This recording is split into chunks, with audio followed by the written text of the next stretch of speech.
So good evening, everyone. How are you?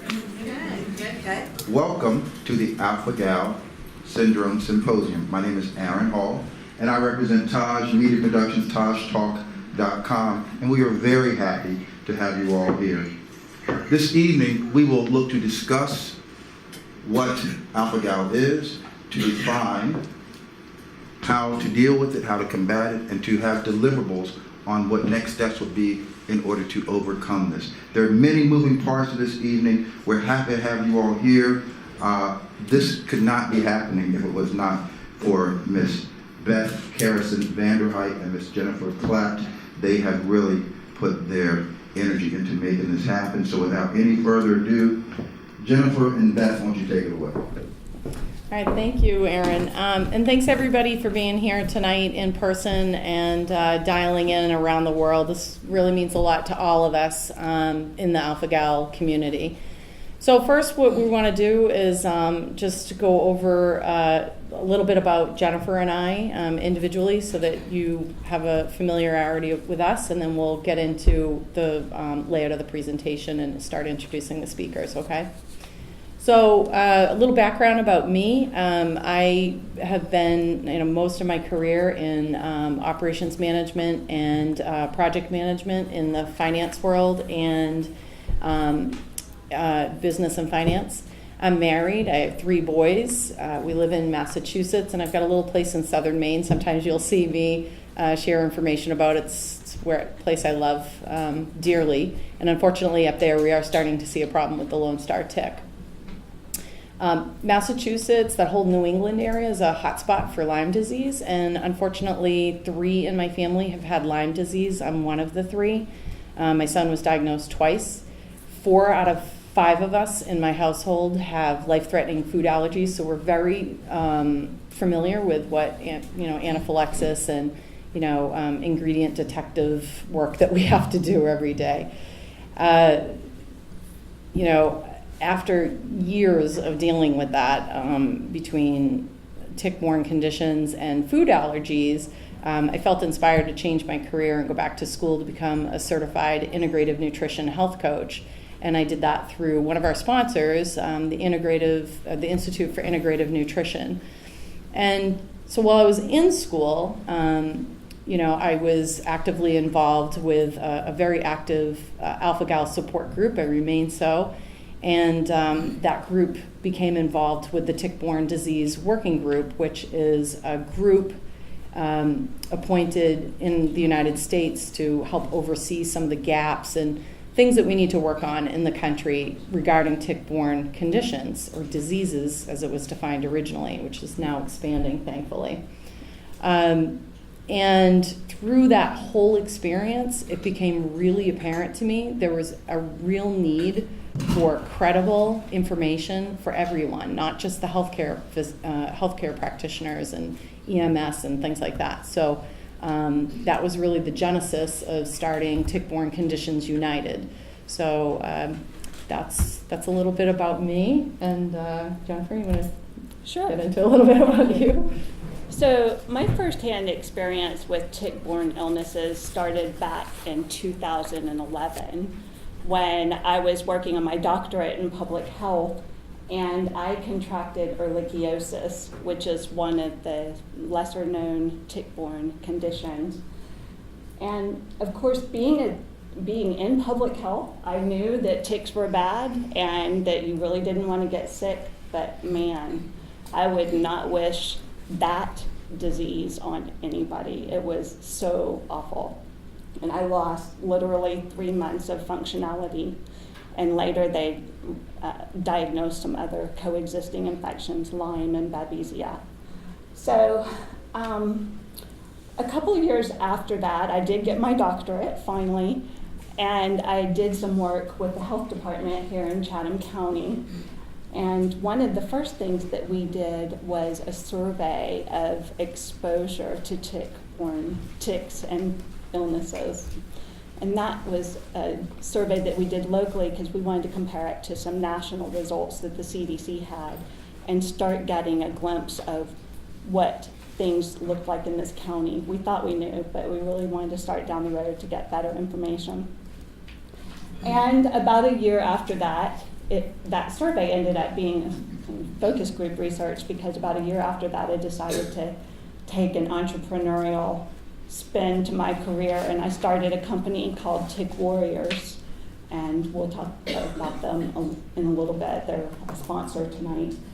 And when I started that company is when I really started getting earfuls of stories from people everywhere. I have booths or go out to meet clients, or even just being in the grocery store, people would stop and tell me, and that's what happens when you live in a small town. So you get this firsthand information, and several of my friends also had alpha-gal, and in an effort to learn more about what was really going on with alpha-gal, my scientific side really wanted to understand what the patient experience was starting to accumulate in terms of stories and shared experiences. So I found some Facebook groups and started watching them, and that's where I eventually met Beth, who was one of the administrators of one of the groups. I did some work with the Chatham County Health Department, and we're very excited to have here this evening the health director here in Chatham County, Leighton Long. And Leighton has spent nearly 30 years in public health here in the state. And he didn't really know what he was getting into 4.5 years ago when he decided to come to Chatham County. After he made the announcement, one of his colleagues quickly called him and said, "You know that's the tick hotspot of the state, don't you?" And he didn't. But he quickly learned firsthand. Leighton has had a very successful career and is doing great things with the county in terms of advancing education and awareness about tick-borne illnesses. Last year, he was named the state health director in the state. He got the award for that, and so I'm just really excited you're here, able to join us tonight. Well, thank you, Jennifer. I appreciate the opportunity to come and that you and Beth have put this together and get information out. One of the things that public health focuses on is a key cornerstone of what we do in our work is prevention, and that is something that we try to focus on in the department. Jennifer alluded to my experience with ticks, and I've always been an outdoors person. Growing up in North Carolina, early years I hunted, I've always fished. Growing up, we're aware of the brown dog tick, that our mothers warned us about, and we always watched and checked for on the occasional episode we might find one on us. But as time progressed, and particularly when I moved into this region of the state, I began to see more and more tick issues that I had never seen before, and becoming very familiar with the fact that you have to take a lot of precautions when you go out, even in your yard. I know a lot of people that say they have been bit many times, and even myself, when I go out and work in the yard, I spray permethrin on me. We actually have staff in the health department that do a lot of field work, and we actually purchase permethrin-treated clothes for them. It's to that extent. We actually had that discussion Tuesday. We also have animal services in our department, and also looking at the possibility of getting them clothes treated with that. And I've known people with various tick-borne illnesses, including alpha-gal, and it can be a devastating illness. And so what we try to focus on is getting the message out about prevention, because ticks are just a part of the environment today, like at levels that I've never understood since I've been a health director here and in some regions of the state where I talk to my colleagues, and they're experiencing the same thing. So the focus, and I think this is a great opportunity with so many folks listening in, to get the word out about taking every precaution possible to avoid getting bitten by ticks, so you don't have to suffer with one of these illnesses. Some of the things that we're doing, and the Board of Health has become very interested in this subject, and has asked the health department to begin working on various projects around surveying, which we've done some of those surveys around community college and got some information. some convenient samples, so the statistics of it are not necessarily reliable, but it does indicate that we are seeing more of it. And some of it, I think we did about 400, got about 400 responses, and of those, maybe 1% or so, maybe a little more, were saying they actually had alpha-gal, and there was other tick-borne illnesses associated in those surveys. So it's increasing the awareness of it is what I really want to see happen in the community. So one of the things that we did recently, and Jennifer was part of that, was having a tick symposium. We actually brought in some experts from around the state and some other parts of the country to talk about ticks, the diseases, some of the studies that are going on. I think that's really an issue that we really need to delve into, is why are we seeing so many more ticks?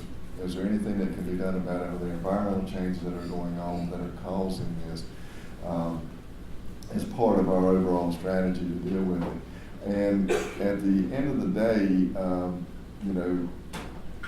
working and getting people informed about that a tick bite is not necessarily just a nuisance. It can be a life debilitating event if you get the wrong tick. Other things that we're doing in the department, we give away the tick kits. I think anybody that's been to a presentation or that Environmental Health Office has done, or some of the things that we've done, we give away tick kits. It has a little information. It's a little small canvas like pouch, and it's got a little pair of tweezers with a built-in magnifying glass and antiseptic and information about ticks. So if you have any interest in that, you can contact the China County Health Department and we can help you with that. So anyway, I'm glad to be here and appreciate the opportunity to come and talk to everybody. And I'm going to turn it over. And if you have any questions for the health department, we're right here in Pittsburgh, so glad to talk to you. Thank you. Thank you, ladies, so much. I really appreciate you coming. And another organization in the state that is very active is known as Tick-North Carolina. And unfortunately, they could not be here tonight, but they gave us a statement to read. And for those of you that are here in person, I encourage you to pick up one of their brochures out in the lobby as you're leaving, if you haven't already. So here's the statement, and it was written by Dr. Marcia Herman Giddens, who is the science advisor for the organization. The Tick-Borne Infections Council of North Carolina is a nonprofit organization working to improve the recognition, treatment, control, and understanding of tick-borne diseases and conditions in North Carolina since 2005. One of our goals is to educate the public, medical and veterinary professionals, school health nurses, and the public health system about tick-borne diseases in North Carolina, including risk factors, emerging infections, and prevention. In the U.S., alpha-gal syndrome, an allergy rather than a disease, is associated with the bite of a Lone Star tick. It is one of many tick-borne phenomena discovered since our organization was founded 13 years ago. We are still learning about alpha-gal syndrome. From the number of calls and emails we get from people who have recently developed an allergy to mammalian products and meat, we can attest to the increase in cases. We assume this is happening across the expanding geographic area that Lone Star ticks inhabit. Over the last 10 years or so, Lone Star ticks have expanded their territory as far west as Nebraska and into Canada. Reports in medical literature about AGS are now appearing from our Northeast, and Canada has just published their first AGS study. AGS is now yet another serious tick-related public health problem. We appreciate the contribution of this symposium in making medical providers and the public more aware of alpha-gal and in helping increase knowledge about this condition. So important. So, obviously the things you've heard already and the things that have brought you here today, you can recognize that there's a growing, problem. And the good news is that there is an equally growing momentum in the country here in the United States to really understand what's going on with the ticks and how, to develop better diagnostic tools and research and things of that nature. And, in the words of one of the gentlemen on the tick-borne disease working group here in the United States, he says, we can't educate physicians and public without sound scientific information. So, this is exactly what this evening is about, is to bring some of those experts to you so that you can hear from them, the original source and continued research and education for us all. So let's see. So now I'm going to go ahead and Sure. turn it over. That's one of the main reasons we created Tick-Borne Conditions United. Mm-hmm. And because there is that significant lack of awareness when it comes to alpha-gal syndrome, it was really urgent to us to have that as the topic tonight for our first webinar. Obviously, we won't be able to address the many facets of alpha-gal tonight, but we want this symposium to be one of many first steps that are underway to elevate the conversation. Tonight, we've asked internationally recognized experts and patients to share insights with us. What do we know about alpha-gal? How do we empower those listening to obtain accurate information? And what messages would we like those of you who are listening to take away from this gathering? In the words of one of our speakers, educate, empower, encourage patients to learn to live safely with this condition, and empowered patients also and loved ones to join groups and help to collectively increase awareness so that we can all work together to ensure that alpha-gal syndrome patients can safely learn what is their new normal. Tonight's presentation is being recorded with the intention that it will serve as one of the go-to resources for people first learning about the syndrome and its implications for healthcare providers, patients, educators, first responders, pharmacists, moms, dads, grandparents, neighbors. So tonight's presentation is going to consist of 3 different parts. First, we have 2 highly recognized physicians, Dr. Cheryl Van Noonen from Australia and Dr. Tina Merritt, both physicians and researchers, and one of which also is coincidentally diagnosed with alpha-gal. Secondly, we have patients from 3 different continents who will share their experiences about alpha-gal syndrome, and then we'll have an opportunity for a third part, our Q&A, which is really exciting.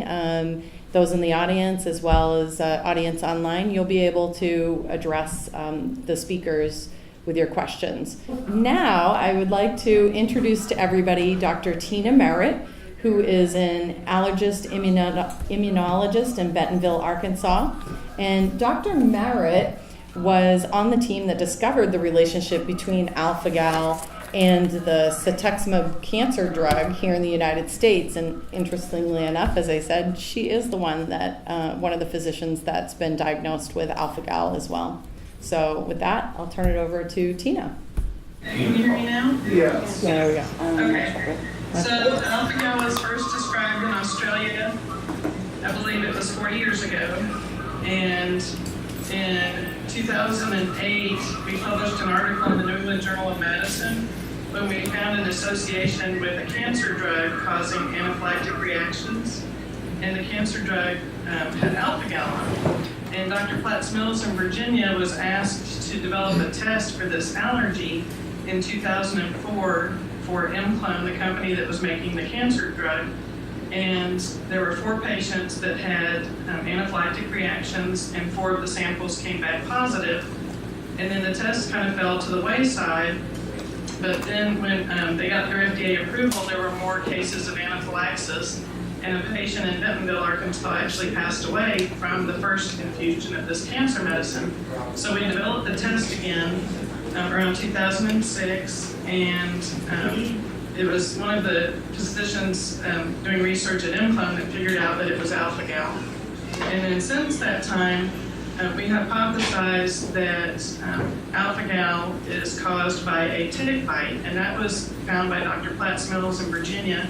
He actually was one of the original people that showed up allergic to the cancer drug. And when he was bitten by several baby seed ticks, he developed a very high IgE to alpha-gal. And he called and said, "Are you allergic to beef and pork?" And I said, "Yes, I am." And he said, "It's ticks." And I said, "No, it's not."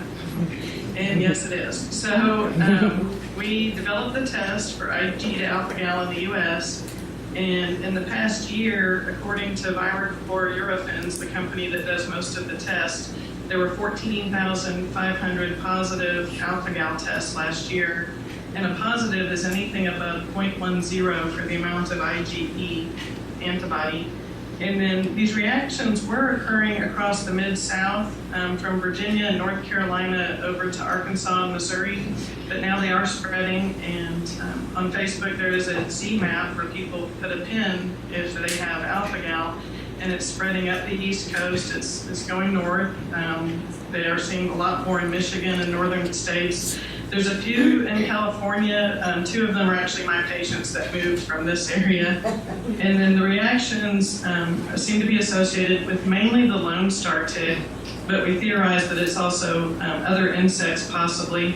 In other countries, it's different ticks, and I know Dr. Van Noonen will talk more about that. And then with the test, it can be done in the United States mainly through Viracor Eurofins laboratory, and it can be also done through several of the commercial laboratories like Quest, Mayo Clinic, LabCorp. They usually send to that one particular lab. Dr. Platts-Mills' lab has also done the IgE to alpha-gal, and they have 3,600 positive tests, I believe. But the theory is that the Lone Star tick bites a person and then they become allergic. It can be anywhere from 2 weeks to 6 months after the tick bite that they develop symptoms. The symptoms can be anywhere from urticaria, which is hives, to gastrointestinal symptoms, to full-blown anaphylaxis. And sometimes even the first reaction that's obvious is full-blown anaphylaxis. And the amount of IgE doesn't seem to matter with this particular allergy. I've had patients have to be resuscitated and they had a 0.25 IgE to alpha-gal. I have had patients that theirs were as high as 300 IgE to alpha-gal, and they anaphylaxed to things that we didn't think contained mammal products, such as a flu vaccine that was grown in pork DNA. So this is a very unusual allergy. It's the first time we've described an allergy to a carbohydrate. It's on mammal cells except humans and high rapes. And its distribution, we feel like is through mostly the Mid-South. I mentioned the cut point for this test is 0.10. Can we go to the next slide? The Mid-South is where the most concentration is. This next slide is actually from Eurofins Viracor, and they show like a 49%. What that is for the positive history, when we send in samples, 49% came back positive. We theorize that it's actually 22% of people, just controls even, came back positive for IgE to alpha-gal in the original clinical trial. And then the next slide is that ZMAP where patients put a pin where they are located that have IgE to alpha-gal. And it is concentrated mostly in the middle part of the country, but it is spreading, and it's in several other countries.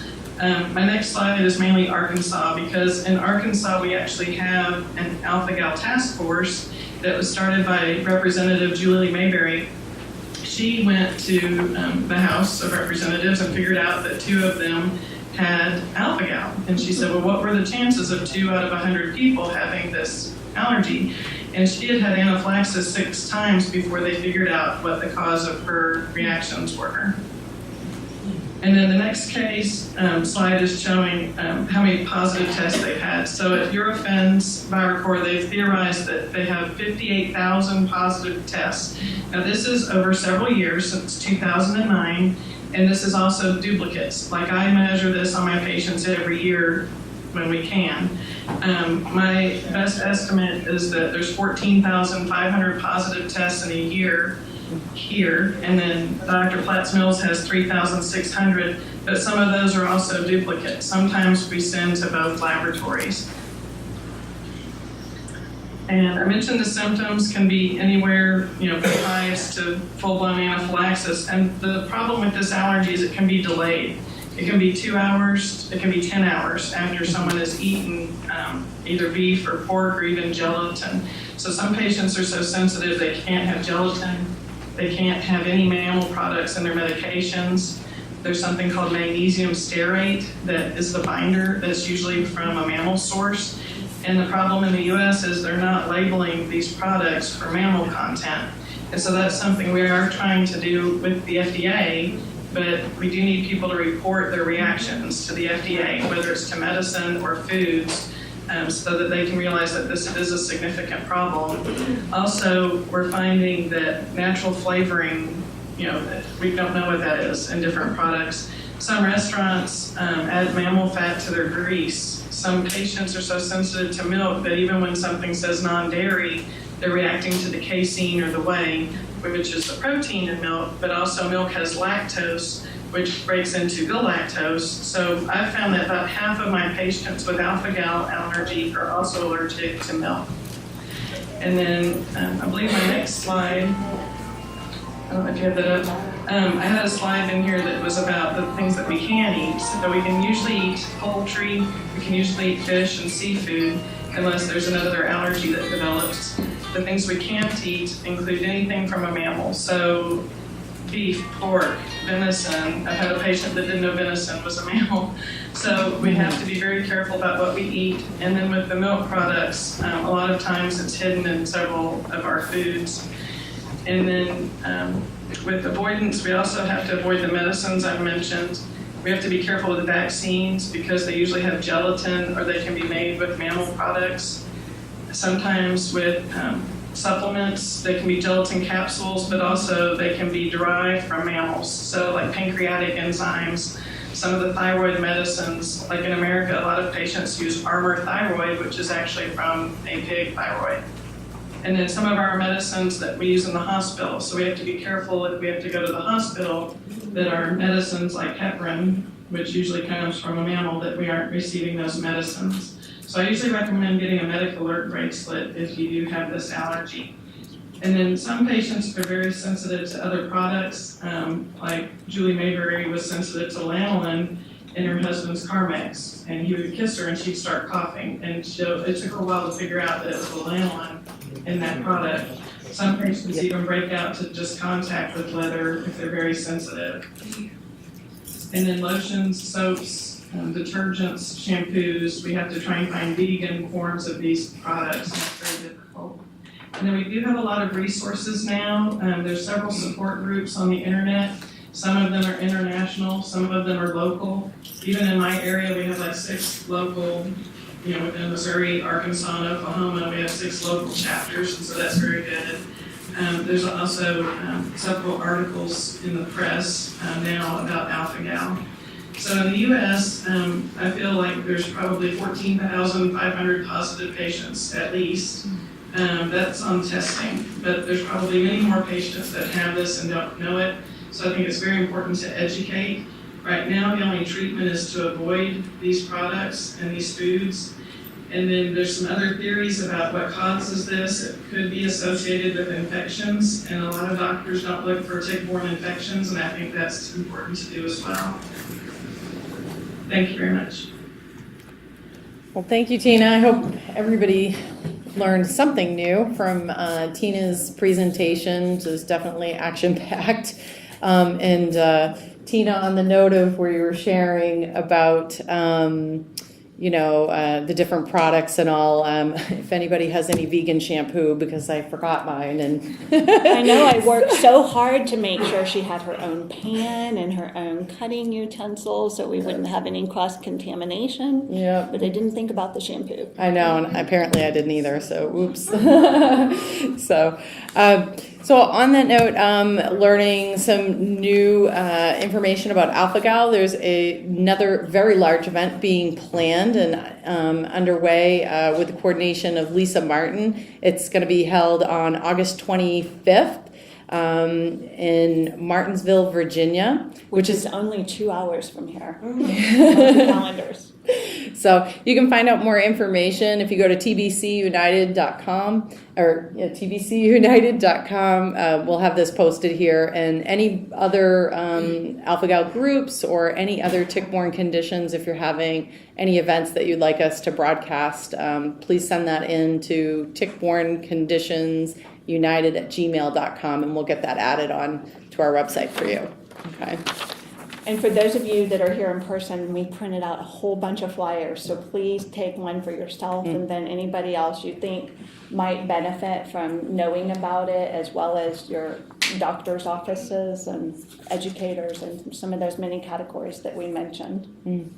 And so now we're going to shift over to talk about the patient's experiences with alpha-gal, and Tina did a great job of talking about some of those many avenues of exposure, and we wanted to spend some time talking with 3 different patients who have alpha-gal and get just a snippet of a day in the life for them.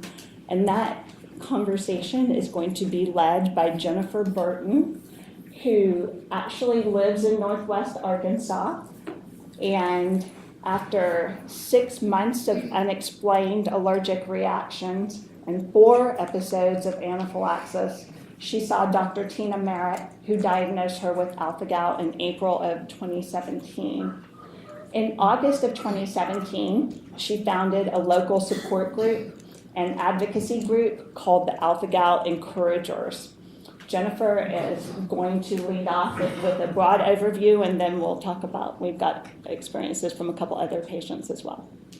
I'm so glad you could join us this evening to learn more about alpha-gal syndrome and a view through the eyes of some patients. I was diagnosed in April 2017 after about 6 months of battling the common escalating reactions from AGS: extreme fatigue, joint pain, rashes, GI distress, bloating, vomiting, diarrhea, angioedema, urticaria, and 4 anaphylactic episodes, the last one nearly fatal. That was when my husband insisted our primary care doctor do something because he wasn't going to watch me die. The doctor finally ordered food blood panel and 2 EpiPens, but when the results came back, they didn't make any sense. Suddenly, I was highly allergic to beef and dairy. She had no idea why, and simply sent me to a list of allergists. Just before my appointment, my supervisor shared a podcast he'd heard on alpha-gal. It was unbelievable. Are you kidding me? I really am allergic to beef, and it's all because of a tick bite? That's insane. I was shocked after Dr. Merritt reviewed my new patient's package and said, "So, you want to talk about alpha-gal? Do you think that's what it is?" I asked. She replied, "I know that's what it is. I've had it for over 30 years.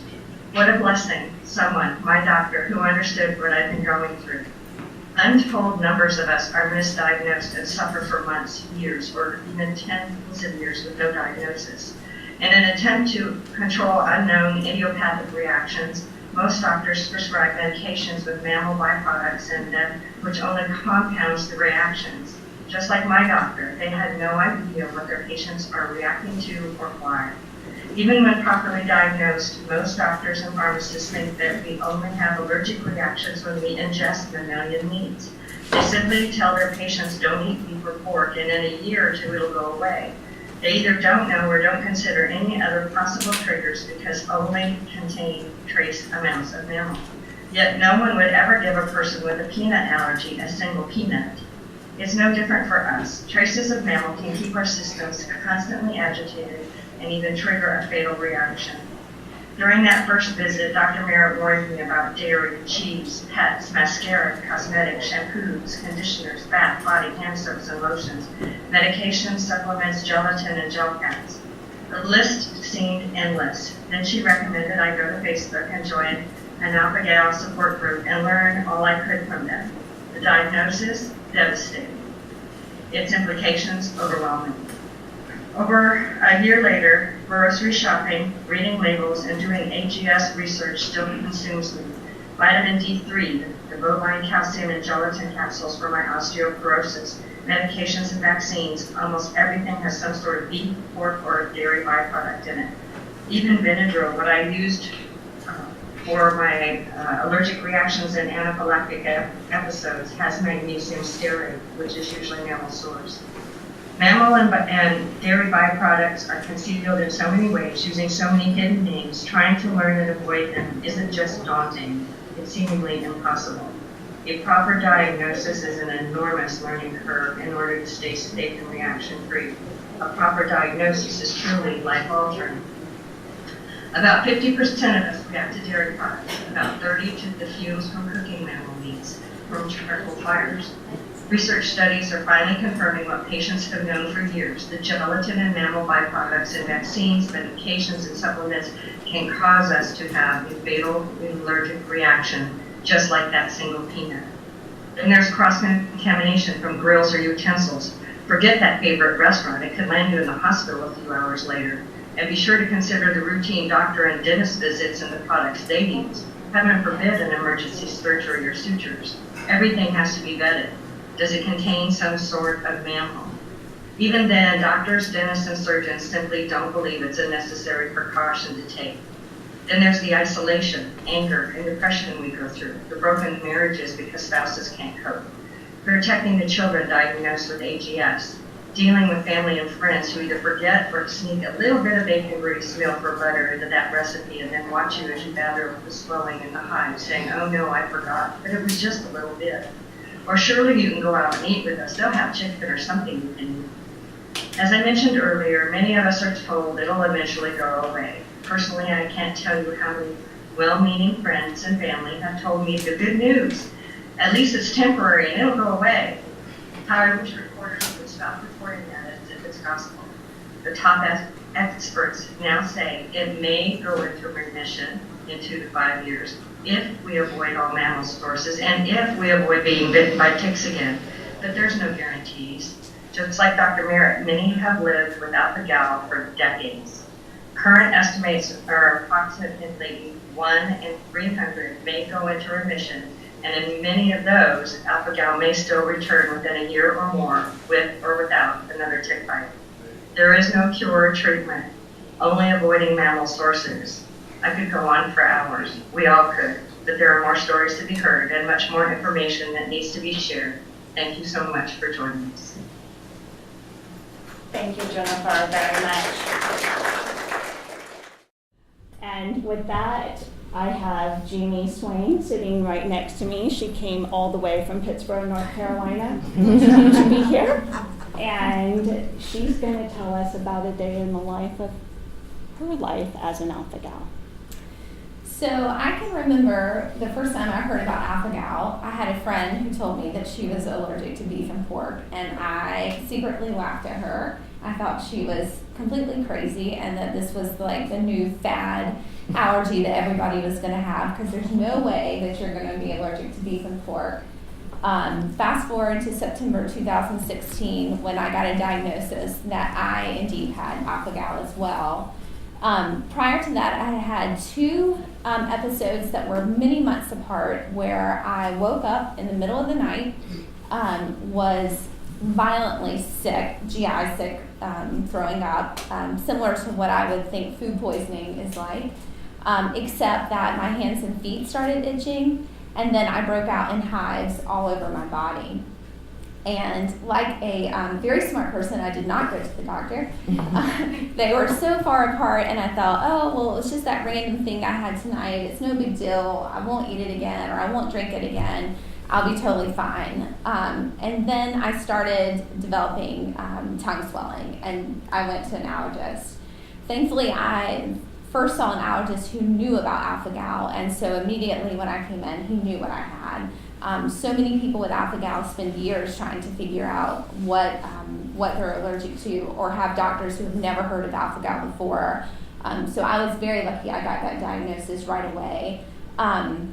But I've really spent the next 2 years in pretty bad health. I was 36 when I was diagnosed. I've never had any kind of health problems at all, and have really had health decline in so many areas of my life. Unfortunately, it was not as easy as just giving up mammalian meat, as Tina and Jennifer mentioned. I continue to have reactions past that.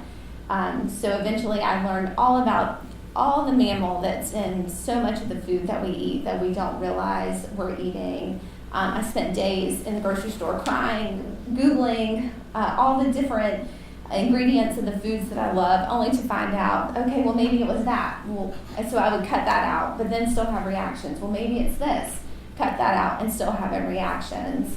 So eventually I gave up dairy and just continued to cut and cut and cut as I learned more and more of the different things in our lives that have mammal in them. I was also very lucky that I developed airborne reactions. That seems to be more rare with alpha-gal, but basically I cannot be in the room with meat, pork, or beef cooking, or my airway starts closing up on me. So that obviously that significantly limits so much of what I do. That limits eating at my mom's house if they're cooking pork. That means I can't go out to eat anymore. Just many parts of my life that have changed. Even today, I texted Jennifer and I said, I hope I'm going to make it. I went to the grocery store. I shop in this grocery store every week. I never have a reaction, but I usually go in the mornings. I went in the afternoon today. I have no idea what they were cooking in the deli, but whatever it was enough to cause a reaction. And not bad enough that I had anaphylaxis or anything, but just enough to make me feel bad, which just seems to be the story of my life, that you think you're feeling better, you have a couple of good days, and then you walk into the school and they're having barbecue pork for lunch that day, and so you start over again. So that's been a real challenge for me. I also developed a lot of secondary illnesses. I developed really severe acid reflux. I developed some issues with my mast cells. And so I've continued over time, over the last few years, just having to do a lot of research and a lot of learning. And so it really infiltrates every bit of my life. I think the most difficult part is how it's affected my family. My poor mother, she's a Southern cook, and she wants me to come over for Sunday dinner. But when I go through the list of things that I can't eat anymore, her poor eyes glaze over, and she does her best to accommodate, but it's really hard on her. I have children and a husband. They can't eat the foods that they love in our house anymore. We can't go to dinner anymore together. My kids have been with me when I've had really severe reactions, and so it scares them, and so they worry that every time something's going on, is my mom going to be okay? And I'm sure people with food allergies have had to do the same thing, where you look at your 10-year-old and you say, if I need this EpiPen, this is the way that I need you to use it. But for them, that's really terrifying. And it just affects traveling. My husband and I just went to the mountains recently.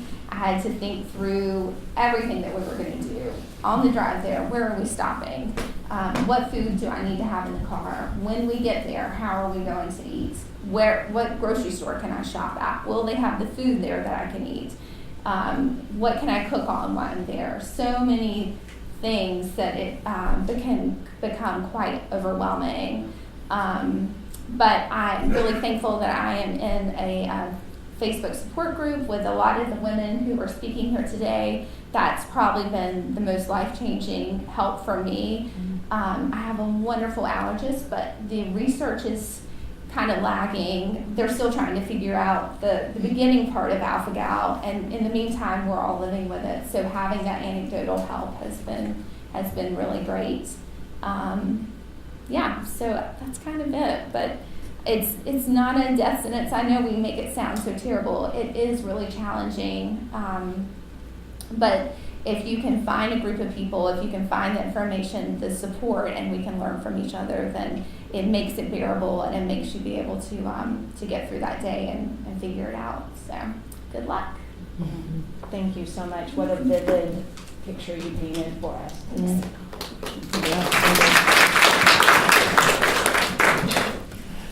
So it's interesting as you listen to some of the stories, hearing people their first exposure and finding out is through anaphylaxis or these random reactions. And in fact, there's actually a study in Sweden that states that 50% of the patients were self-diagnosed. And as Jamie pointed out, it can go years. Like myself, it was, back in the 90s that I was bitten by what I called a sick tick, the tick with the white spot. I'd never seen a tick like that, and had random hives, and it progressed. And so it took about 15 years before I connected the dots, and thanks to the support group, figured that out. So here's just another example. If we have Renee on the line still, I'd like to introduce Renee Morecambe from across the globe in in South Africa. And Renee, she's self-diagnosed as well. And not only that, but she was the first person in her country diagnosed with alpha-gal. And it was because of the support groups online that have been set up that helped her find the information she needed. So I'll let Renee share her story now.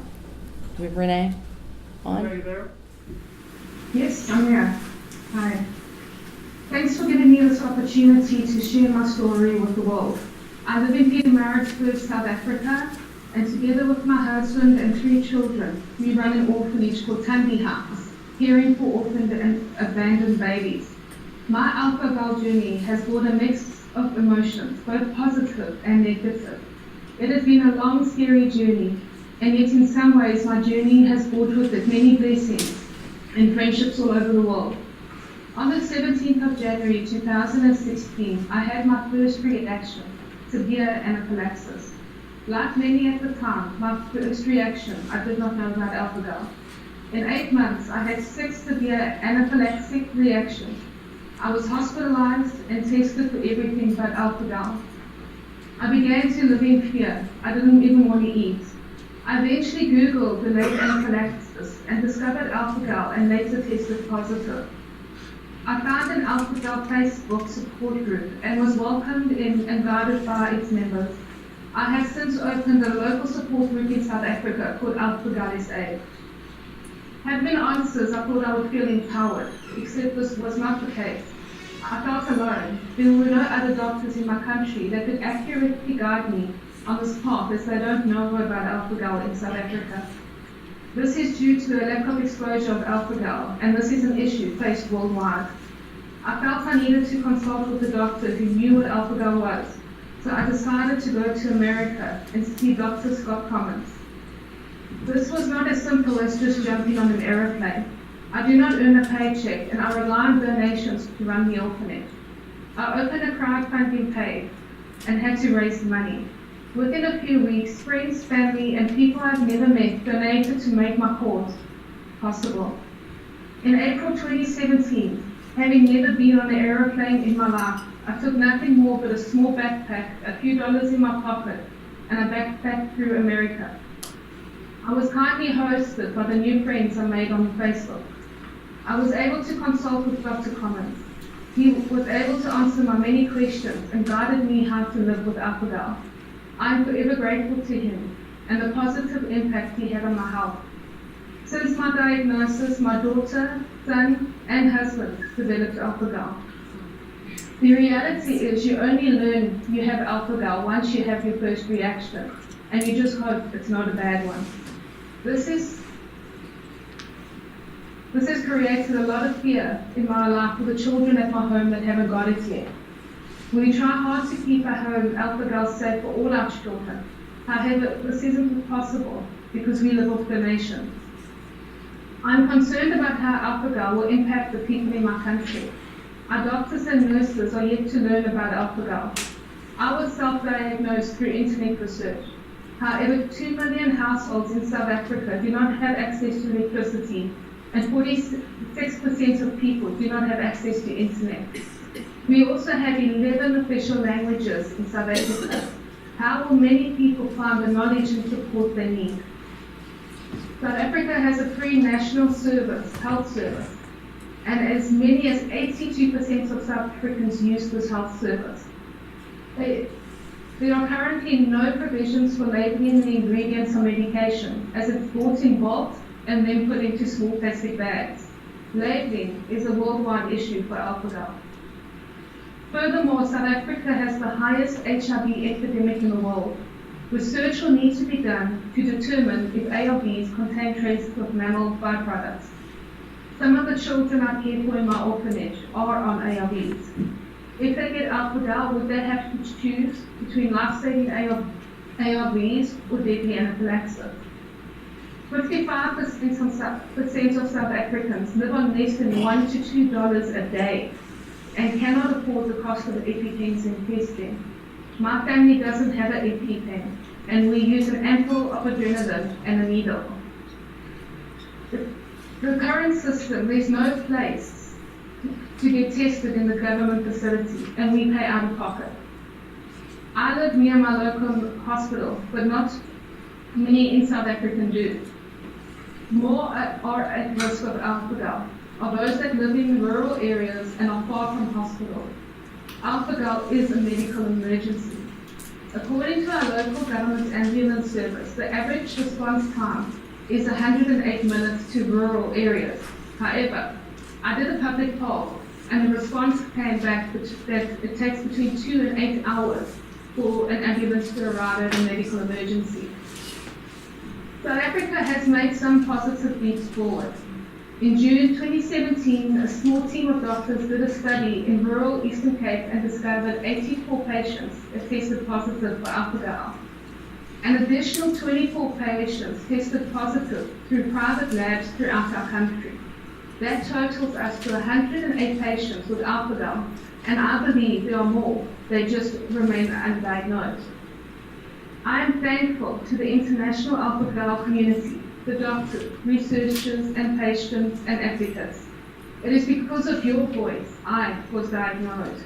I ask you, be louder, be stronger, because your voice needs to be heard around the world now more than ever. Thank you for this opportunity.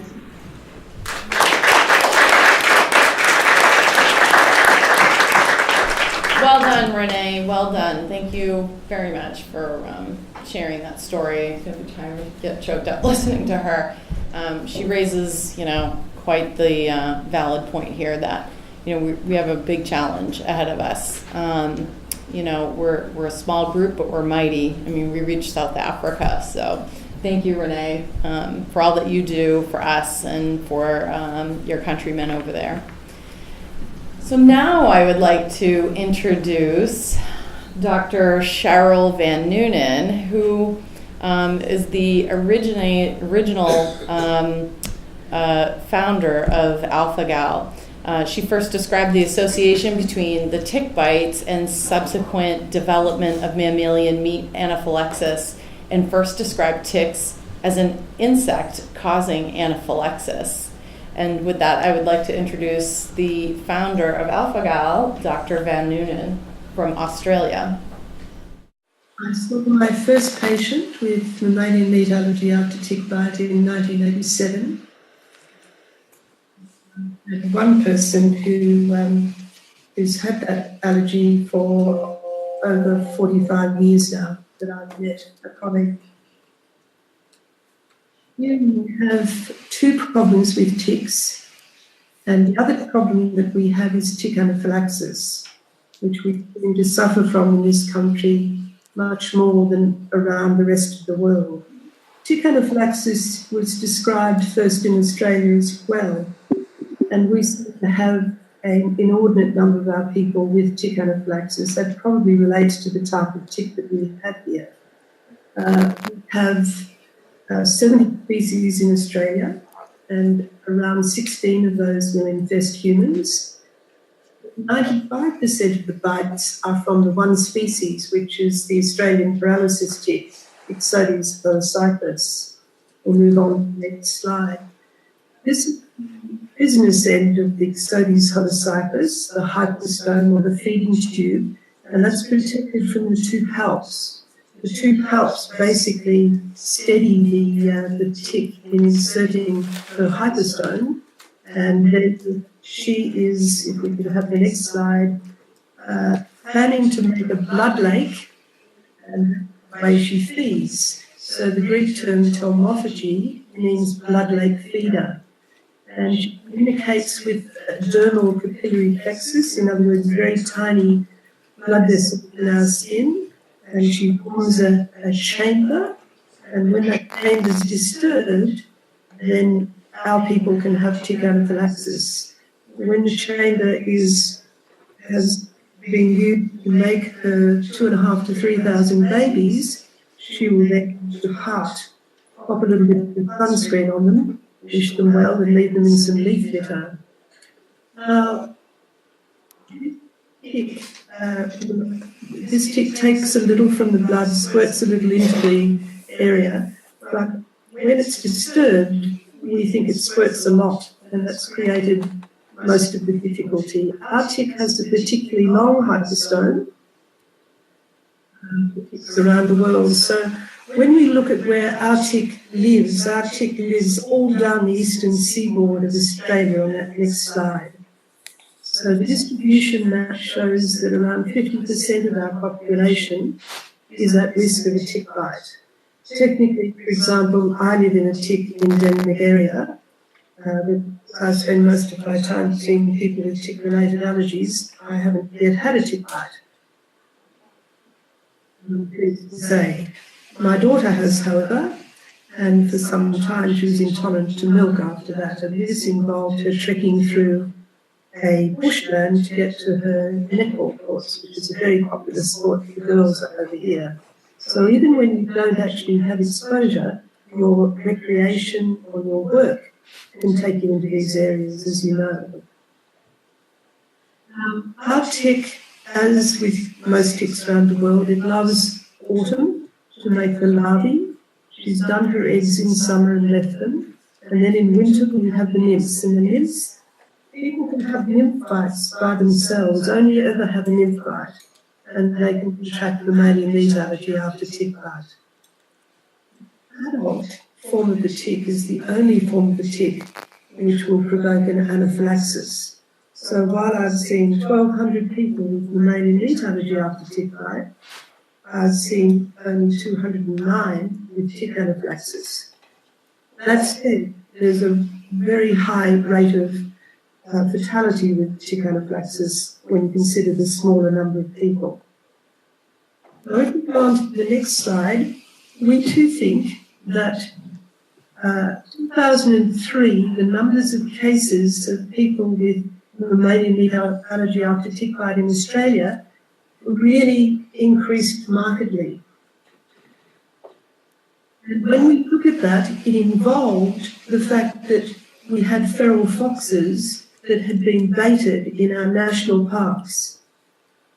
And so the small animals, the small native mammals, came back to us.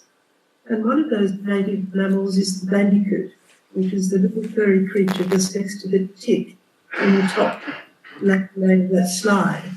So tick-induced allergies are what happens when an accomplished parasite, the tick, takes a cute furry mammal like the bandicoot, or a not so cute furry animal like the rat, Rattus rattus, and then lodges in a human skin, and that skin is a very rich immunological milieu, as Tina would tell us as well, and it perverts that rich immunological milieu to rendering that person pro-allergy. And this is a rodent model that is in existence with a different tick, not the Australian tick, but multiple tick bites can actually promote a Th2 predominance in a rodent, and therefore very likely does in a human. It's the only allergen in the world where we know why you became allergic to your allergen. In other words, the tick has altered the system. It also is allergy in a kit in that it injects the allergen, and that bypasses the usual immune tolerance mechanisms in the mouth. So if we go to that next slide, that actually shows that and results in a switch from your body producing IgE, which is protective against infection, to producing the allergy antibody, and that leads to the cross-reactive allergic reaction to the meat allergens, or the development of specific IgE directed against the tick salivary protein, of which there are 5 candidates for the causation of tick anaphylaxis. if we go to the next slide, then here we see 4 major groups of allergic reactions to ticks. One is the large local reaction, where people have a 5 by 5 centimetre woody reddened area, which takes about 7 to 10 days to disappear. And then we have the mammalian meat-induced anaphylaxis associated with prior tick bites. We like to call it mammalian meat allergy because we feel that that keeps our people safer. Because the primary message to get across is that it's all mammals. In fact, we've had a small boy who was diagnosed at the emergency department of one of the regional hospitals, but his mother was told to avoid red meat, and so she fed him pork. And this is something that you and Tina and everybody who takes care of people or has this problem quickly find out that this is all to do with mammals. So we have to warn our travellers about not eating guinea pigs in South America and all of the things that we do on a daily basis. The other problem that we have is tick-induced anaphylaxis, and then we have an inordinate number of people who have underlying systemic mastocytosis when they've had anaphylaxis to both ticks and mammalian meat allergy often. Now, in 2018, we're continuing to see an increase in the numbers of individuals with mammalian meat allergy after tick bite worldwide. Tick bites have been confirmed around the world as the mechanism. These statements are no longer controversial. Initially, when it was described, I think my colleagues really thought I slipped my trolley wheels. But they've become quite used to this now, and the reason we presented the work in 2007 was to notify my colleagues across Australia of this problem. Because patients were having great difficulty getting a diagnosis. The implications have been increasingly recognised, and they've been described by Tina, Jennifer and Renee as well this morning, and the difficulties with it, and the fact that, for example, if I get an inquiry about a vaccination, this can take 7 hours of looking at it, 4 emails and 3 telephone calls was the last one, and that was about a vaccine. So some of them are easier to deal with. For example, the Japanese encephalitis vaccine is luckily made in the kidney epithelial cells of the African green monkey, which fortunately is an old world monkey, and therefore it doesn't contain alpha-gal, and therefore this has been safe for our people. So it's even brand by brand, as has been pointed out as well, that it's absolutely that people have to examine everything. This makes it for a great burden of disease, a very great burden of disease. This has been so eloquently described by you all today. Region is reducing the numbers because we have had so many active awareness initiatives. So, for example, we go to gatherings like council fairs where there might be 30,000 people come through in a day, and we'll teach 170 families that day how to deal with tick bites, how to prevent them, how to manage them when they occur. This would be a 5-hour exercise, and so we take our materials and we go and teach them to the nth degree, and hopefully they'll teach the rest of their families, and this will ultimately get across, we think. Tick anaphylaxis, I've mentioned the high fatality rate, so we'll go on to the next slide. One of the problems with tick anaphylaxis is that if it's 209 people in Australia and 6 people around the rest of the world, no manufacturer would be interested in developing an immunotherapy for this. It's just commercially not viable. Luckily, tick anaphylaxis is a lot easier to deal with because it's all about not disturbing the tick and the other methods that I'll show you that we're trying to popularise. So 2007, we have this reported on one continent with 1 tick.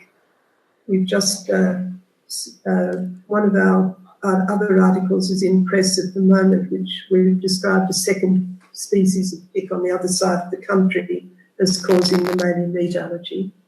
And then 2018, it's been reported now on all continents where individuals are bitten by ticks, and in 17 countries. And Tina might be able to add a few others. I mean, certainly anecdotally, it's more than 17 countries because I have emails from Costa Rica and Brazil and all sorts of places that I'm even on a list of countries where it's been confirmed as being a problem. So if we go to the next, current prevalence rates, this is extremely prevalent here in the region that I live in, and the highest in the world. And it's a more common reason in my region for an adult carrying an EpiPen than peanut allergy, which, as you know, is the commonest food allergy requiring an EpiPen around the world. So it's something that, because of that, then our people are getting a lot more support, and with education of our primary care physicians and such, we seem to be able to be making a dent in it. One of the problems with it, as you know, is that when you look at the fact, if we look at the next slide, that it is in these many countries, what it means is the people from those countries, so all of our Australians must report that if they travel in these areas, then they stand the possibility of sensitisation. So I have a couple of patients who come back from Denmark and places, and the US and places where this condition exists, who contracted it overseas. But all of our people in Australia need to know, if you go to these places, you don't get bitten by a tick anywhere in the world, because, as we know, that tick bite will recharge your allergy, which will worsen it. And if you don't get another tick bite, we see quite a reduction here in the alpha-gal specific IgE and the specific IgE for beef, lamb, and pork. So tick species, it doesn't seem to be limited to one species. As you can see from the next slide, there have been quite a number of species suspected or proven as being involved in the generation of mammalian meat allergy after tick bite. We've done a lot of work with this next slide, just showing you that we've got an education program for our general practitioners who are our primary care physicians, and we teach them what the pitfalls are. And the pitfalls, as you know, are lack of awareness in the doctor or the patient of the existence of the condition. And we try and teach them the axiom that where certain tick species are endemic and humans are bitten, mammalian meat allergy will occur. We also have to try and teach them that interpreting the presence of alpha-gal specific IgE in the absence of a supportive clinical history doesn't indicate that the person's necessarily allergic to mammalian meat, but there are some riders when we educate them about that, because of the effect of amplifying factors and the fact that this condition is very, very sensitive to amplifying factors or cofactors that are used in the literature, of particularly exercise and alcohol. Various mantra that we've had to develop as well, because not all mammalian meat will necessarily be equivalent from the point of view of how much alpha-gal it contains and how much it might be able to release. You know, we'll know, and as all of the speakers will know because they've experienced the results of it. So we developed a mantra like offal is awful, because when you have the offal, it's enriched for the alpha-gal allergen, as you know, and so have to be particularly careful. One of the problems with barbecues, of course, which are very popular here, and I'm sure they're very popular where you live as well in good weather, that the sausage can have a natural encasing on it, even if it's a chicken sausage, and this contributes to the 30% around the world value for people who have symptoms after they inhale the allergen. is seen to be quite an odd thing, but it really shouldn't be seen to be odd because, after all, we know what's for dinner when we arrive at the front door. If somebody else has cooked it, because we've smelled it, which means we've inhaled it, and that means we've swallowed 90% of what we've inhaled. So it shouldn't be a surprise to medical people that people could have symptoms from walking past a barbecue. One of the patients actually had to sell her business because she lived next door to the local scout hall, and they would regularly have barbecues, and she closed her antique shop and moved elsewhere. So all of the impact of this is quite considerable, as you know. So the concept that we're trying to teach the general practitioners when they're diagnosing people is that mammalian meat allergy after tick bite is an any time, but not an every time reaction, and that we teach our patients that if you want to know how severe a reaction you can have, then you run to the restaurant, you stuff yourself with the allergen, you put chili all over it or some other herbal spice, take a glass of wine with it, have non-steroidal anti-inflammatory drug the day before, be slightly unwell, slow cook your meat or reheat your meat, which brings out more of the alpha-gal.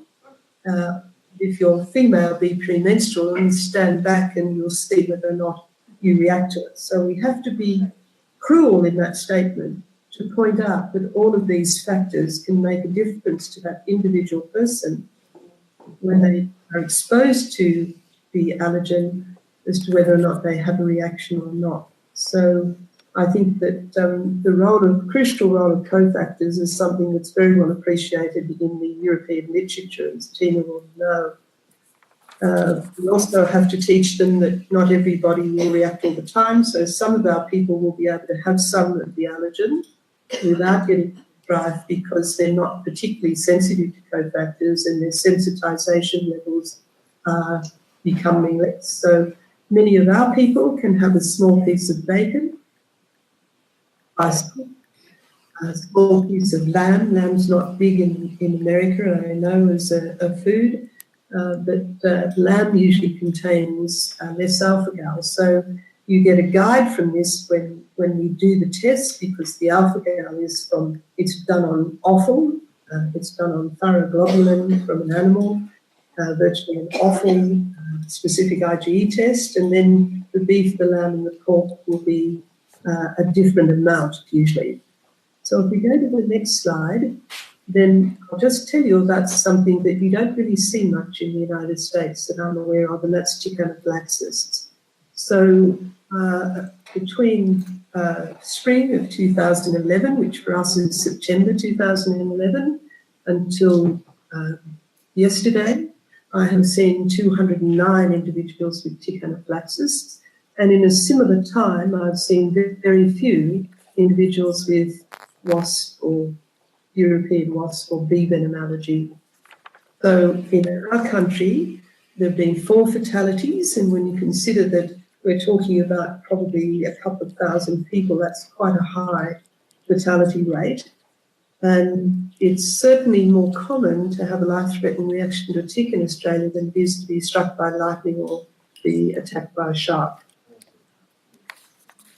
As you know, the problems that you live with on a daily basis, if you have mammalian meat allergy, dietary gelatin, milk products in wines and things that are quite subtle until you've learned about it, the parenteral gelatin, the vaccinations, the cetuximab. We have, unfortunately, had one fatality here with cetuximab as well. The heart valve prostheses that are, of course, seen even though they're treated. And, of course, anti-venoms are a potential problem, collagen implants, the exotic meats when travelling, and really another risk that the other problem is really a future tick bite because of the recharging effect. The tick anaphylaxis cases that we've seen are also increasing markedly, and this probably relates back to the fox baiting, the generation of a larger number of small mammals which wander into our backyards, more people living in these areas, more people liking an open backyard. So in Australia, a 1950s and 1960s backyard would have been wooden paling fence, short grass that Dad would mow once a week, left it with maybe a lemon tree and a hibiscus or an oleander or another sort of fruit tree in the backyard, and that was it. But now people like their bush, they like their leaf litter, they like their compost, and these are all areas where the tick can really make a wonderful home and survive. We've probably some microclimate change as well, and certain climate change, when you look at the Canadian information, shows that the ticks are on the march with minor climate change. So we anticipate, as I'm sure everybody around the world does, that this can be an increasing problem. But we've seen an exponential rise, as you can see from this current slide, from 1940, when the first case was described in Australia. And then we had one case in California, one case in France reported, and that will mean there are more cases, we know, and then around 4 cases reported, 6 cases in Spain. So 209 versus 6 to 8 cases in the rest of the world means there's something very special about our tick, as we appreciate. This creates an enormous burden. If you can go to the next slide. Mother Vale is a hospital on a peninsula just to the north of where I'm speaking, and it is tick central for our area. They've had 566 people present with tick bites from a population of around 200,000 over 3 years. 34 of these individuals have had anaphylaxis to the tick, 26 of them needed adrenaline. So great burden on our emergency services. With the next slide, there was a chap called Bernie Stone, who was a scientist. He worked for the CSIRO. The CSIRO here would be the equivalent of your CDC, but a scientific organisation. And he studied ticks all his professional life, and he happened to become allergic to the tick. And he looked at this very carefully and formed the opinion that the tick should be killed in situ, where it is. And that's been recommended since 2003 in our region, with absolute alcohol initially, followed by Aerostat, and now we have ether freezing sprays. And so Tick-Off is a recent introduction, which is specifically for ticks. And we ask people to get a centimetre above the tick and kill the tick by administering 5 sprays of ether, and then examine it under the microscope to see if the legs have stopped moving, wait for it to drop off, or remove it with very fine tip forceps, as in jeweler's forceps, preferably in the hands of an expert. So we reviewed 78 tick anaphylaxis sufferers and showed that none of them had actually removed the tick after killing it in situ. But then 8 of them have a recurrent tick bite, and they did it as we suggested. None of them had a recurrence. They're small numbers, but they're suggestive. And then in 2017, there's an in-press article now where my colleagues at Mona Vale have done a study that we designed showing 100% lack of allergic reactions to the tick after careful removal with fine tip forceps. That's providing the tick was not located near eyes or genitals where you can't really use the freezing agent, or indeed possibly the permethrin cream. So in Australia, the occurrence of tick anaphylaxis in our people really means that it's taught us what to do about tick bites in our population in general, which might actually reduce the risk of them developing the mammalian meat allergy, certainly abolish the risk of them having a reaction to the tick salivary proteins, so a tick allergy itself. If we go to the next slide, it just goes through that particular study where we had 78 tick anaphylaxis sufferers in between 2011 and 2014, 65.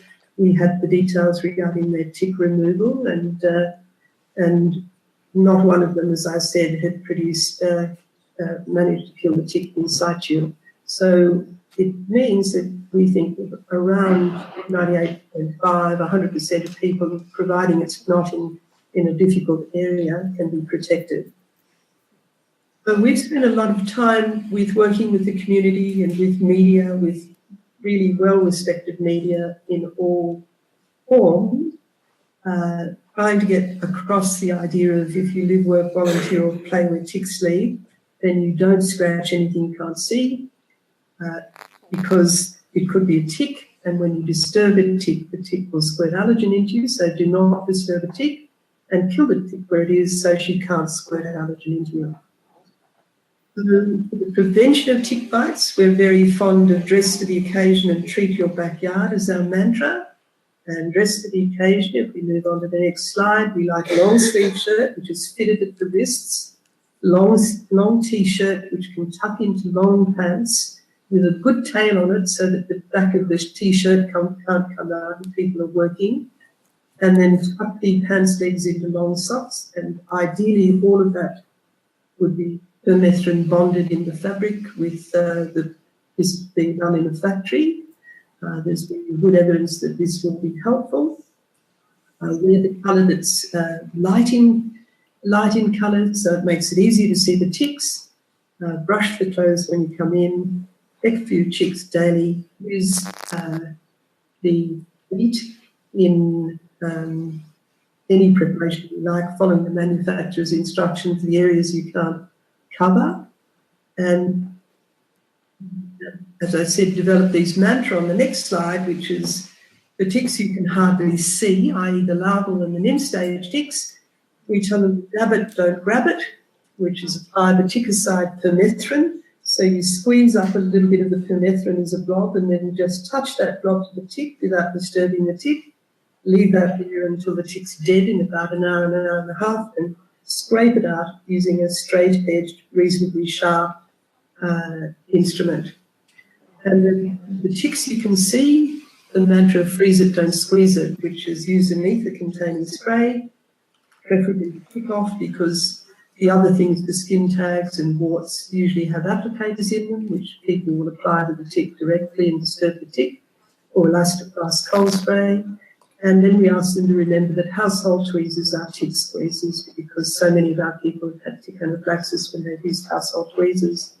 So these are gradually becoming a mantra, and we're trying to get the message out there that mammalian meat allergy after tick bite and tick anaphylaxis are the allergies you don't have to have. Now, it might be a little bit different in the United States. The ticks are different. Our tick does not have cement, for example.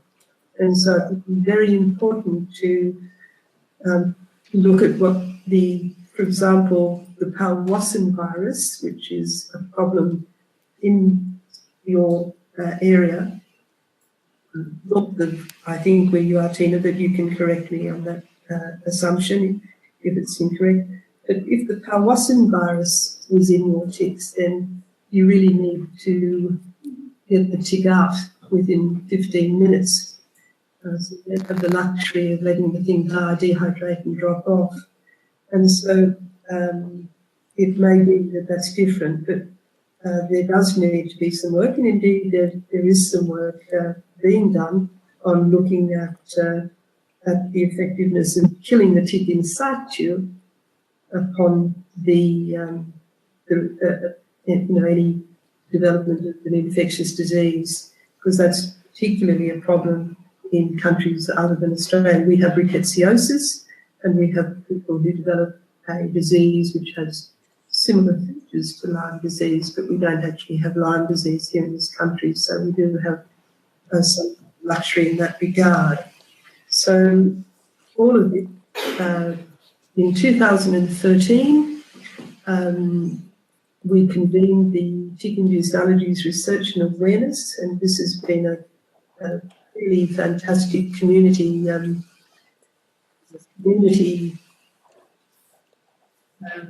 initiative. So a number of very eminent Australians across a range of disciplines have been kind enough to join the committee, because our people are having a little bit of trouble, as you all have trouble in being recognised. And so that meant some weight to their daily lives in being understood with the mammalian meat allergy after tick bite, which was very important. We've done a lot of work with general practitioners and emergency physicians, and we've also done a lot of work, as I said, with the media, but Janelle's also done a lot of work with her Facebook group, as you know. Nothing happens by yourself, and so the next slide is a notice of acknowledgements of the people who've been helped. We've had a lot of help from our local councils.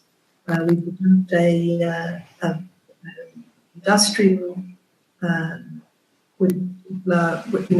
people who work for the councils, one of our councils has a 100% tick exposure rate, because if you walk to get your lunch, even though you're working as a clerk in the council building, you're still exposed to ticks on your way to pick up a nice lunch outside. So the councils have been particularly good with this, organising a program to protect their workers. We've done a lot of education there, and they also fund the evenings where we educate the community. So it really has been a very humbling experience for me as to what, in particular, the Williams family have done with the website, and what people will do, despite the fact that they've developed these illnesses, to help others not develop them and to deal with them. So I think I'd like to congratulate you all on the work that you're doing as well. Thank you very much.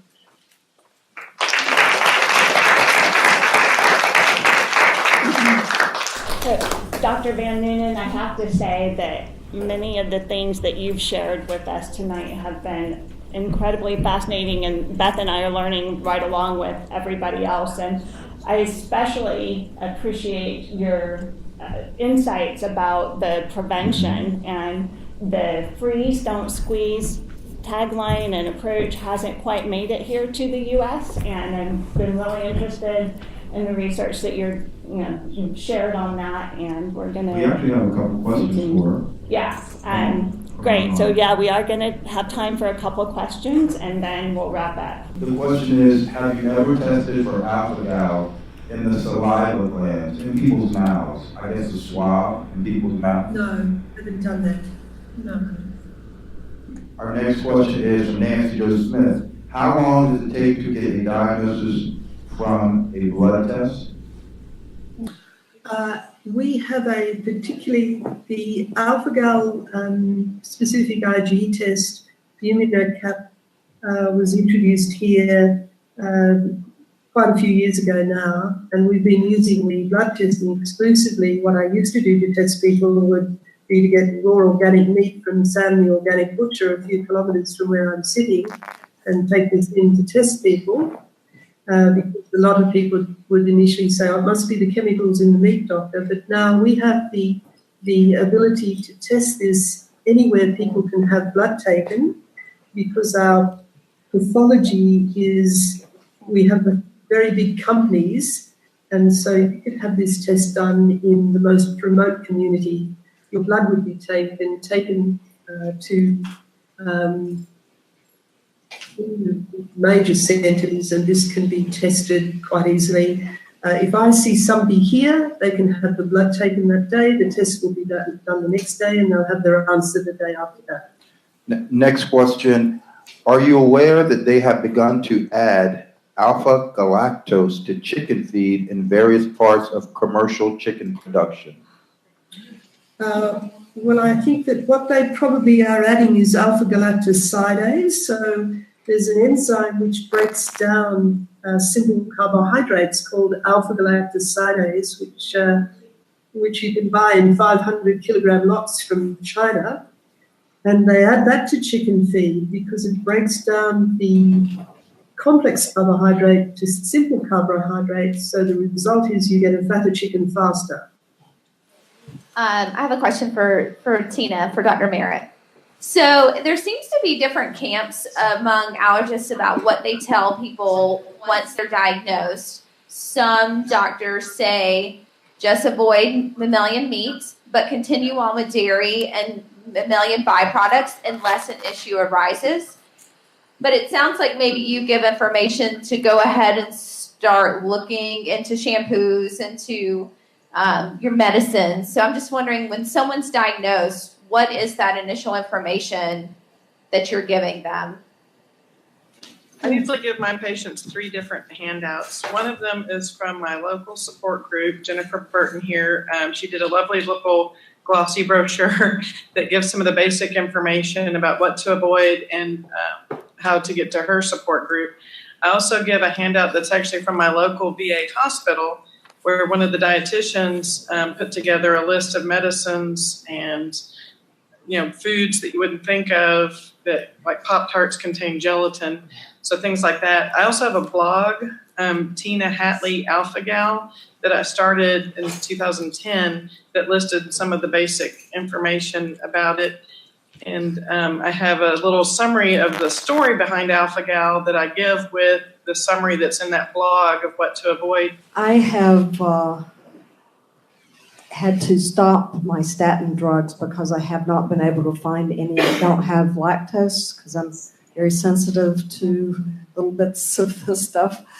Have any of your patients, do you know, have found a source of a statin or a cholesterol-lowering drug that is safe for us? Not that I'm aware of.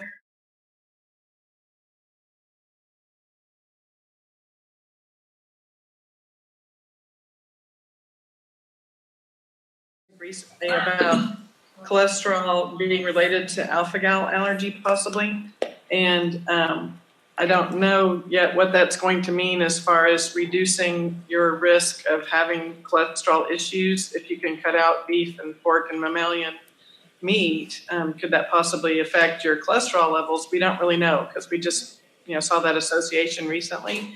Some patients have to have their medicines compounded, and that's when you really need to find a good mom and pop pharmacy that will actually look into the ingredients of your medicines and then possibly compound them. The problem with that is the insurance companies aren't covering compounded medicines for the most part. I do have a patient that has to have her antidepressant and her Benadryl compounded, and luckily those aren't too terribly expensive. I personally have a blood pressure medicine that I had to do some research and find the one I could have. And one of my other medicines had pre-gelatinized starch. It took me 6 months to figure out that tablet was making me have reactions due to the pre-gelatinized starch. So I think it's very important to find a pharmacy that will look into the inactive ingredients, because a lot of times there are mammal products. Unfortunately, I checked on the compounding, and they said they couldn't compound what I needed. And so I'm still looking for a substitute, and unfortunately, even doing without the meat, my cholesterol is still high. I guess I have just those genes that do that to me. Well, I can, if you want to email me, I can look into it and see if there is something listed. I did have a local pharmacist at Walmart recently tell me about an app where you can look at inactive ingredients of the various, even like generic medications, so that you can see if those particular brands have the mammal products. If you want to email me at tinahatley@yahoo.com. All right, I guess my first question is actually about the health departments. My name's Elizabeth, and I started the Alpha Gal Virginia group, and one of my big things that I'm looking to do is contact the local, every county health department, and I'm just looking for some advice on how to approach that in an effective manner. If anyone knows that answer, that'd be great. Yeah, so I think that's a great question. Thanks, Elizabeth. That's something that all of us need to do, I think, within the Alpha Gal community, is to get actively involved like you have been. Elizabeth's been doing great videos, as you saw in the loop at the beginning of the event. But you can look to the Facebook pages for different, like Tina was mentioning, the Facebook pages have a lot of great files. At our website, tvcu.com, you'll be able to download lots of different files that you can bring to your physicians, your health departments. You can bring it to the scouts and, outdoor groups and things like that to raise awareness and just get involved with that. But, we'll have links to credible resources like this presentation and many of the other resources. But right now, you can go right out to, there's over 30 different alpha-gal groups under different names. You can Google, just start with alpha, mammalian meat allergy, red meat allergy, and you'll find all the different groups. So definitely, it's important that the entire alpha-gal community continue to work together in information and file share like that. So that's something that we're trying to help as well with. So yeah, that's a great question. Excellent question. Thank you. So about killing the tick before you get it off, take it off. I'm a farmer and I now have alpha-gal, but I used to get a lot of ticks. And I used to rub Dawn detergent on the tick until it let go. You just gently rub it. Now, is that mashing it, or do yeah, it might be washing. I mean, I didn't push hard on it to try to kill it.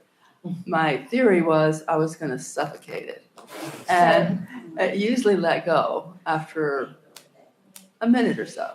I can take that question real quickly, and if anybody else wants to chime in, but what the research has shown is that you should not do anything like that would agitate the tick.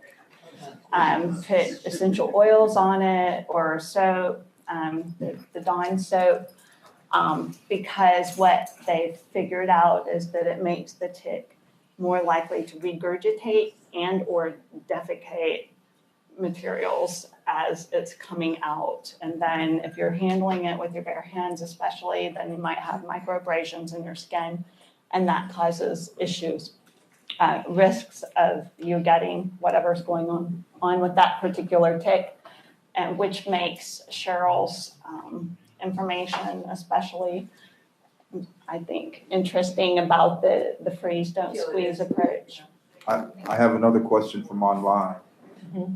Carla Shackelford is asking the doctor, have you any information on the potential to contract alpha-gal allergy from blood transfusions?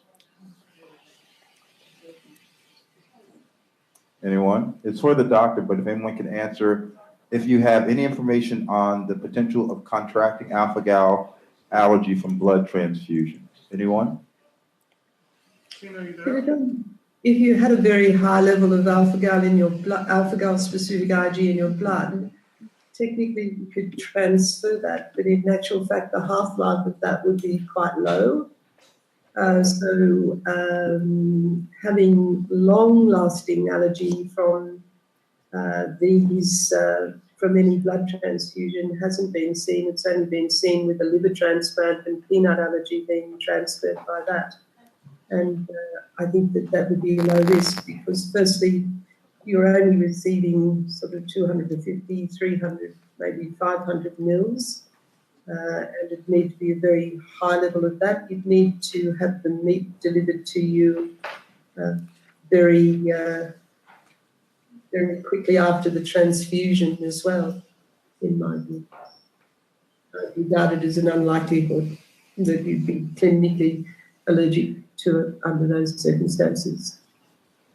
Okay, I have a question about Xolair. It's a monoclonal antibody that Dr. Commons has put me on to treat the idiopathic urticaria, however you pronounce it.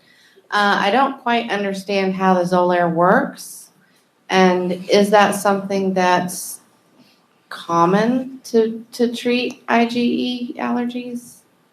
I need a better explanation than what I've gotten so far about the Xolair and how that works.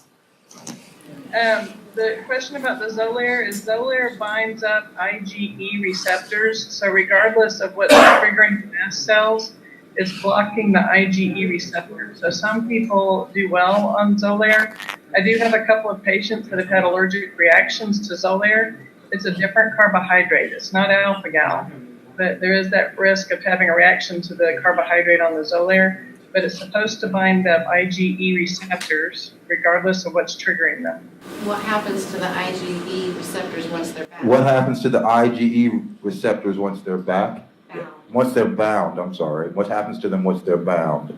Well, the thought is once they're bound that you won't have IgE mediated reactions, but the Xolair is an IgG based medication.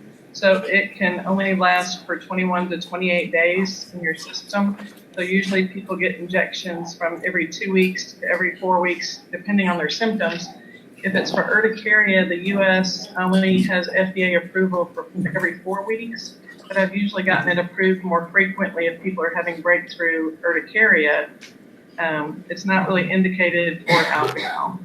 We have another question also from online, and that question is from Alice Wiggins, asking, can we get access to all 3 different brochures? I guess were some brochures, Jennifer and Beth? Yeah, so there's different brochures on some of the different websites and different files on all the different websites. So if you go into the Facebook groups, and then, there'll be the about and there'll be photos, the links. Look for the files link. And when you access that, you'll be able to look at all the different files that are saved on the various Facebook groups. And on the TBC United website, we can point you to where to go find those files, so we can cross-reference them. So the subsequent question is, are they able to print them?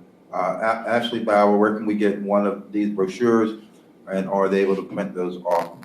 They able to print the brochures, yes? Yep, they would be able to go right onto the Facebook page and click the files section, and then just save it or print it. And then same thing with the tbcunited.com website. You'll be able to access lots of different files and things like that you'll be able to bring around to your community. Yeah, pretty soon we'll have a general alpha-gal brochure that's available for anybody to use as an initial resource on our website. Doug Dodson asked, avoidance of triggers can help reduce reactions, but how can avoidance lead to overcoming the allergy completely? I guess that would be a question for any of the doctors, Dr. Merritt or Dr. Van Noonen. Is it possible to overcome alpha-gal by removing the exposure? There are a couple of points to make. Firstly, having your allergen doesn't make your allergy worse.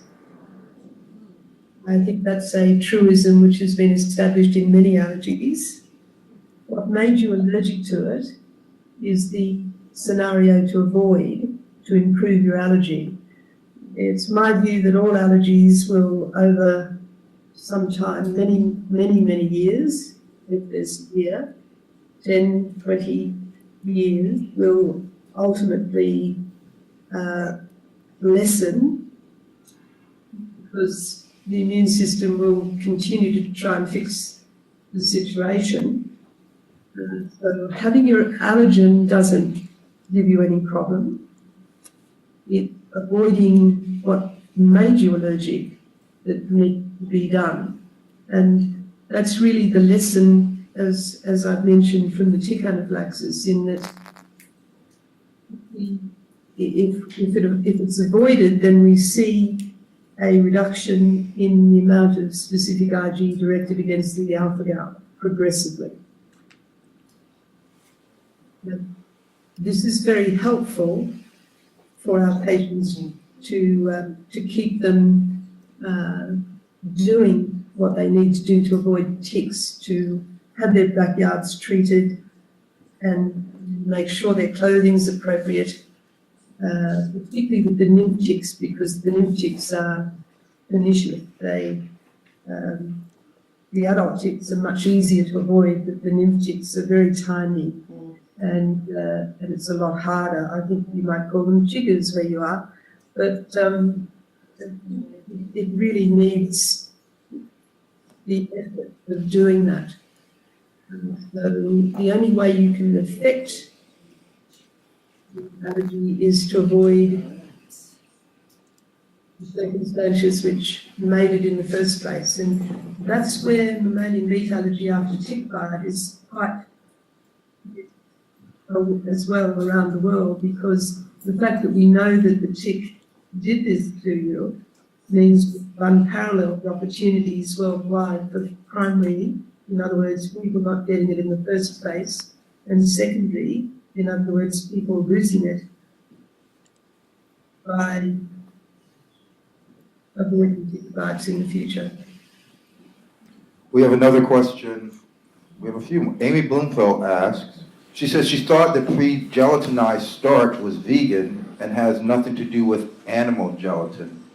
Can someone explain?